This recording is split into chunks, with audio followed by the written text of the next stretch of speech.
and bytes of information, turning darkness to light. Hello, welcome to Bits and Bytes. In this episode, we're going to look at the microcomputer in the workplace, where the two most widespread applications are word processing programs and the VisiCalc type of program, the electronic spreadsheet. What's an electronic spreadsheet? Sounds like a new sort of electric blanket. No, a spreadsheet is just a large worksheet with columns of numbers, and it's used for any kind of planning, whether you're planning your own personal budget or the finances of a small business. And this sort of thing can be done many times more quickly on a computer. Now, what's word processing? I'm not even sure I know exactly what that is either. Well, word processing is really a very fast and convenient way of composing and editing text. Let's have a look at a typical word processing program. There's one already set up on the IBM computer. Yes. IBM personal computer. Insert storage diskette in drive B. Ah, here we are.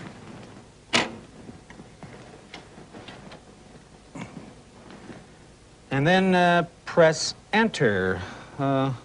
Where's enter? It's the large key with the arrow bent to the left. Oh, here we are. Ah, Easy Writer file system. Edit a file. Do we have a file we can edit? Try Scrooge. Scrooge, all right. Get a file, press G, and Scrooge. File in memory. Well, where is it? Type E for edit and you'll see it. Oh, there we are. Marley was dead to begin with. There is no doubt whatever about that. Have you got the whole of A Christmas Carol in here? Actually, we could have, because the book is only about 100 pages long, so it would just about fit onto one floppy disk, but in this file we only have a couple of pages. Well, how do I get to page 2? Well, you know how to move the cursor to the bottom of the screen, don't you? Oh, are these the cursor keys? That's it. If you keep pressing the cursor key, the next page will start to appear. The text starts to move up. Or you could think of the screen as moving down. The screen is like a window or porthole through which you can see different parts of the whole scroll of text. If you want to go back to the beginning, just keep on moving the cursor up. Ah, yes. Now, if Charles Dickens had had a word processor, how would he have gone about doing some editing? The first thing you can do with a word processor is insert or delete letters or words. But I can do that on most computers without using a word processor. Yes, you can. But if you try to insert or delete whole sentences or paragraphs, you'll be in trouble. And yet that's very easy with a word processor. Suppose you want to insert a sentence after Marley was dead to begin with. All right. Move the cursor to the space in front of the word there.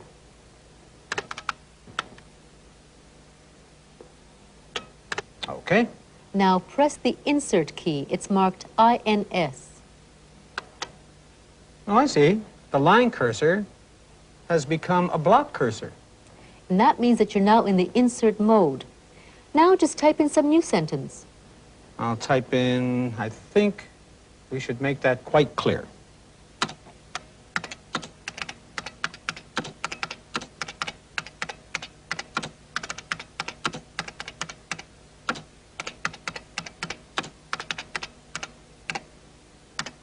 I see. So the new sentence just pushes all the rest of the text along to make room for itself. And you could insert a whole paragraph. Then the entire page would move down. And to delete, what do I do? If you want to delete the same sentence, you position the cursor over the first letter. Okay. And hold down the delete key, the one marked DEL. Oh. It's like shunting trains around.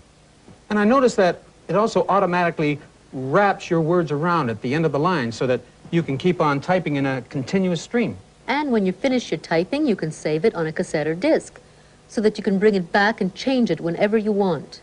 So Dickens could have kept all his manuscripts on disc. Some writers are doing that nowadays, or even delivering them straight to their publisher on disc. But the computer gives you several choices. If you have a modem, you can send your text along a telephone wire. Or, if you have a printer, you can print it. Well, I know how a modem works, but I've never actually used a printer. Press the key marked F10 to get back to the menu. Okay. And now press F2 to start printing Christmas Carol.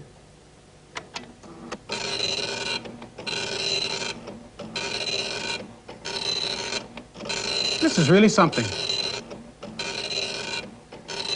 To stop the printer, press F7. Unbelievable.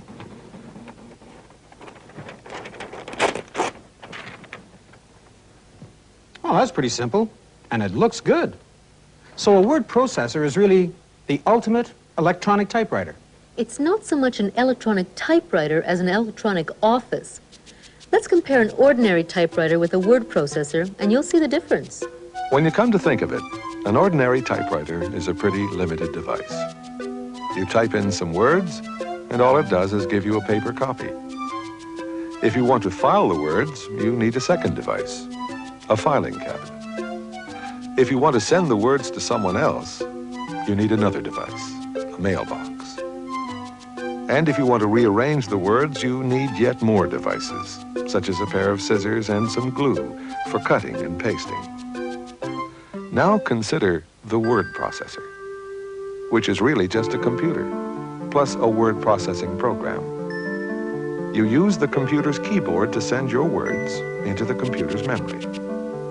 And you use the computer's screen as a window on these words, so that you can see what you're doing as you use the word processing program to cut and paste the words to your satisfaction. And then there are several things that you can do. You can file the words on one or more storage disks. You can print them on a printer, and you can pass them onto a modem to be sent to some other computer. This means that once you have a word processing system, you really have a self-contained little office with its own built-in typewriter, filing cabinet, mailbox, and scissors and glue, all rolled into one. So a word processor can be my own little office, and I can do all my rough drafts and rewrites on the computer screen itself. So it must save a lot of paper, too. But a word processor is more than just a way of saving paper by letting you correct text on the screen. Let me show you something else that it can do. There's a famous speech from Julius Caesar already on file. Oh, good. I'm going to get a chance to edit Shakespeare. Okay, now type G. What's the name of the file? Caesar. Okay. The file is now in the computer. To see it, type E for edit. Okay. Ah, yes, this is familiar. Friends, Romans, countrymen, lend me your ears. I come to bury Hamlet, not to praise him. Wait, Hamlet, wait, what's Hamlet doing here? We deliberately substituted Hamlet every time the name Caesar appears so that you could see how a command called search and replace works. This command is on another menu that you can call up by typing F4. F4? Type S for search and replace. Ah, I see. Search for Hamlet, I guess. Okay, here we go. Search for Hamlet. Replace with Caesar. And all or some, all. Oh my gosh, look at that. What kept it? It's a busy little cursor, isn't it? You know, Shakespeare would have loved this. And I can see how it could be really useful. If I had a contract with a company and I wanted to rewrite the same contract with a second company, I could change the company name throughout the contract in a flash. And you'll find the search and replace feature on many word processing programs. There are slightly different versions available for most microcomputers, but there are a lot of other features that we haven't had time to look at. Text formatting, choosing different type styles, preparing form letters, and so on. Well, how long does it take to learn to use a word processing program properly? Well, you've already learned quite a bit in just a few minutes. And to master EasyWriter, which is a fairly elaborate word processor, only takes a few days. And you've seen that the printing part itself is very simple. Yes, that's true. And I noticed that each letter is actually made up of dots. Yes, This type of printer builds up all the letters out of dots. It's the most popular kind of printer for small computers. It's called a dot matrix printer. But there are more expensive printers that will give you fully formed characters not made up of dots. The most popular printers that do this are called daisy wheel printers. There's one hooked up to the Xerox computer. The computer is all ready to print a memo. Just hit return.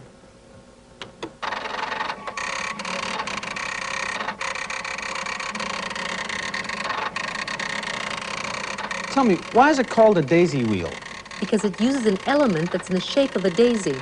There's one on the counter near the disk drive. Oh, I see. It actually does look like a daisy, doesn't it? Has it finished printing now?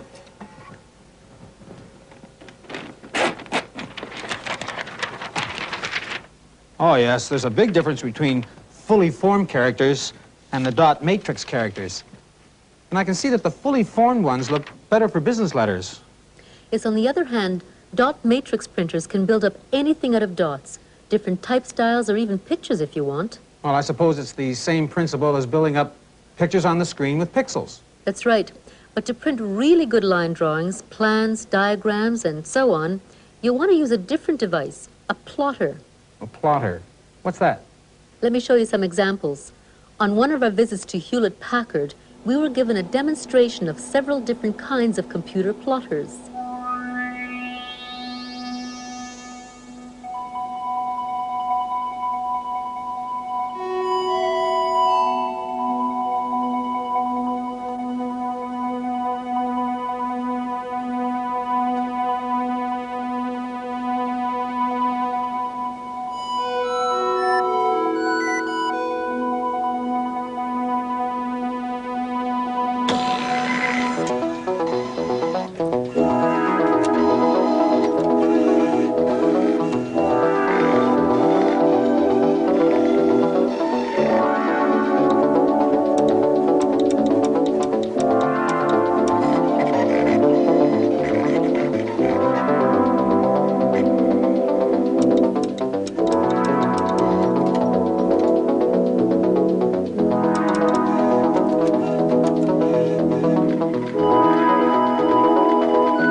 Those plotters were very impressive.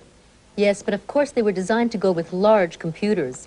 Although you can also get some modest plotters to go with most microcomputers. There's a tiny plotter you can get for the Radio Shack pocket computer. Oh, this really is small. Well, how do I get it to draw something? It's all ready to draw a little house. Just turn it on. Okay.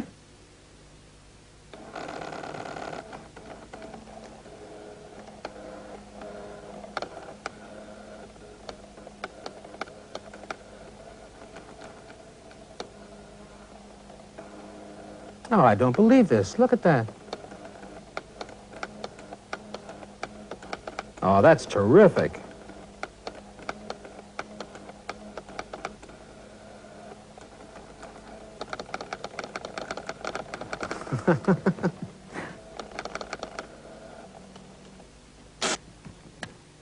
Well, isn't that nice? Thank you. The house that Billy drew.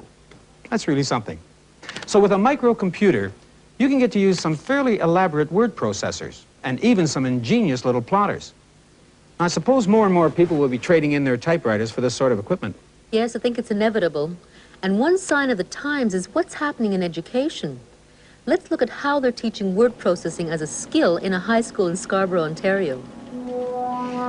We started word processing courses and working with word processing equipment at the high school level. And it was a small part of the course because we only had 10 machines and we moved them from school to school. So the students would rotate through those machines and learn a little bit about word processing. Then as more money became available and we realized that word processing was becoming a very important part of the office, we decided that we should try to purchase machines that would remain in the school. Because we have 6 machines, we're able to give the students more time on the equipment. I would say that we're trying to incorporate word processing into our courses at the senior level to a very large extent. We don't want it to become an isolated part of the course. It has to be very much an integral part of their course, and to give them the concepts behind word processing. This is a very simple machine to use. It's very user-friendly. The speed of the word processor is far and above typing on an electric typewriter because you can make your corrections so very easily. You're going to get a perfect copy from a word processor. You can also print as many copies as you want, and every recipient feels that he or she has received a personal letter.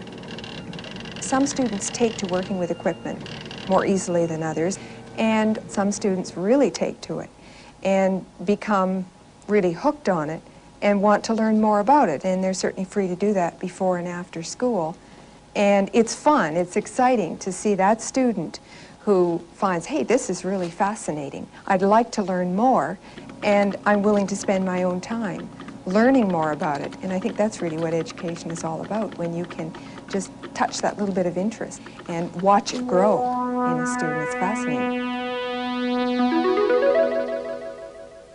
Well, there seem to be some interesting changes taking place in education. But you were also going to tell me about these electronic spreadsheets, weren't you? Yes, we're going to look at VisiCalc, which is the most popular electronic spreadsheet of all. In fact, it's the world's best-selling microcomputer program. Pretty thick, isn't it? Yes, it takes a while to get used to the full capabilities of VisiCalc, but we can look at some simple examples. This version of the VisiCalc is especially designed for the IBM computer, but there are other versions available for virtually all the micros. To load the VisiCalc disk, hold down the Control key and the key marked ALT, and press the Delete key.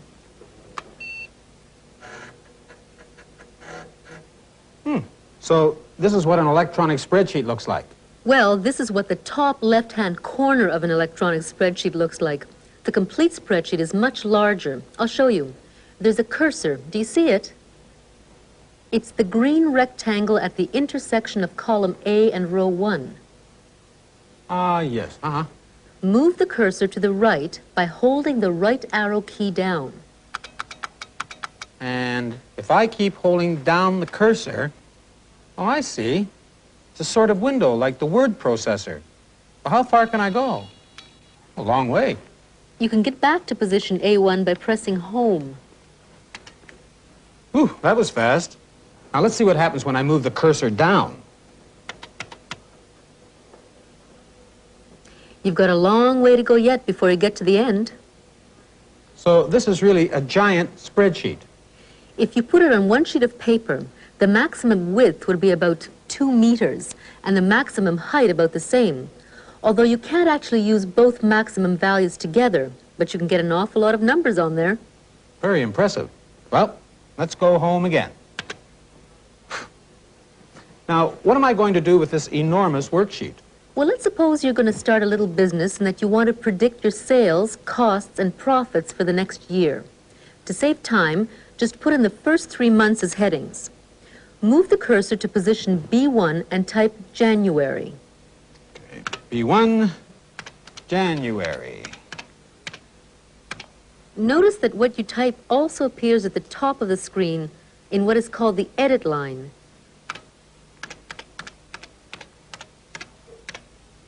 And now I move to D1, and that would be March. Now move the cursor to A3 and type sales. Okay, A3, sales. Then I'll come down to A5, and that will be costs.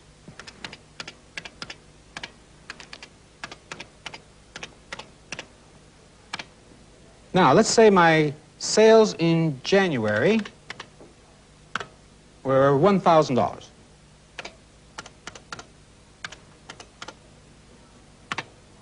Now the costs. What are they likely to be? Well, let's assume that your monthly costs are 60% of sales. Let's have the computer calculate that. I can just type in 600. No, but think about it for a minute. If you went back and changed the 1,000, you'd have to change the 600, wouldn't you? So what do I do? You use a formula, and this is really the key to the power of VisiCalc. Formulas. Well, what do I type in then? 60% times 1,000? Close. Only we write 60% as a decimal fraction, 0.6. Okay, 0.6. Now, where's the multiplication sign? We use a special symbol for multiplication, an asterisk. Oh, okay. Now, 0.6 times 1,000? Well, it's more useful to say times whatever is at position B3 because it might change. Okay. Oh, I get it. It's automatically worked out 60% of 1,000. Now, move the cursor up to B3 Okay. and type in some other figure for sales and watch what happens. All right, then let's pretend that my sales are 1,255.70. Whoa, this is tremendous. Wow, look at that. Now go back to my original 1,000. Now, don't get too carried away. There's some more work to do here. We must put in the formula for working out your profit. Don't tell me. Profit is sales minus costs, so I should type B3 minus B5, right? Yes, but there's just one thing. VisiCalc likes you to type plus B3 minus B5. Okay, plus B3 minus B5. Hey, that's really something. I understand how it works now. So VisiCalc lets you play with numbers in all sorts of ways. Now, what if my sales are such and such? What will my costs and my profits be? Yes, that's the advantage of VisiCalc. You can get answers to all sorts of what-if questions in a few seconds. We've got a typical household budget already on file. It'll give you some idea of the scope of VisiCalc. The instructions for calling it up are on the card beside you. Oh, here we are. Okay, so SLB, colon.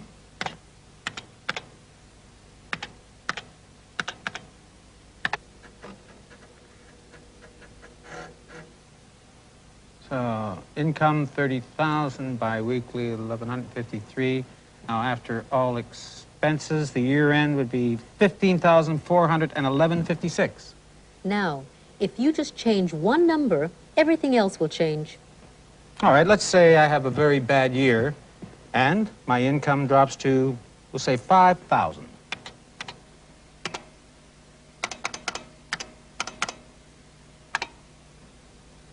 Oh, look at that. That's unbelievable. Now my year end is 2,358.42. But isn't it easy to lose track of what's going on? What if I forget how a particular number was calculated? In that case, you simply position the cursor over that number and look up at the edit line to see the formula that produced it. Okay, so cursor B5 is a biweekly income. So, the figure B5 is my annual income divided by 26. Well, that makes sense. You know, it would take hours and hours to work all this out with paper and pencil, even if you used a calculator. Exactly. And since the electronic spreadsheet is such a powerful application of the microcomputer, let's have a closer look at it by seeing how it compares with an ordinary spreadsheet. Mr. Micawber once said something to this effect. Annual income $100, annual expenditure $99, result happiness. Annual income $100, annual expenditure $101, result misery. One way to predict our financial happiness or misery is to take a calculator, a pencil, and a spreadsheet, and write the years along the top, and our income, expenses, and profit down the side. If our expenses are 85% of our income, we use our calculator to work out what that comes to, and then use the calculator again to subtract expenses from income to give us our profit. If we expect our income to increase by 10% each year, we use our calculator once again to work that out, and then again to work out our expenses, and then yet again to work out our profit, and on until our fingers are numb. Now look at how it works with an electronic spreadsheet. We don't need a calculator at all, because every one of the 16,000 or so little cells on the spreadsheet comes with its own built-in calculator. To work out income, expenses, and profit for the next 50 years, all we do is give a number to the first calculator, an instruction to the second, another instruction to the third, another to the fourth, and so on. And then we just sit back and watch as a whole army of tiny calculators works out our future happiness or misery in the twinkling of an eye. If only Mr. Micawber had had a computer.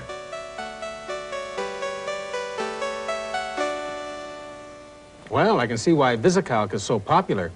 It's almost like a crystal ball that can tell your fortune in no time at all. I think I'll put my own numbers in here and see what happens.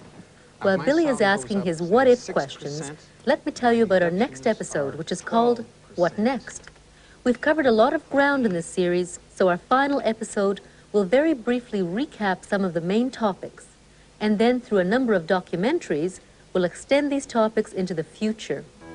What will computer hardware and software look like in a few years' time? How does video text and teletext tie in with all this? How advanced will computer music and computer graphics become?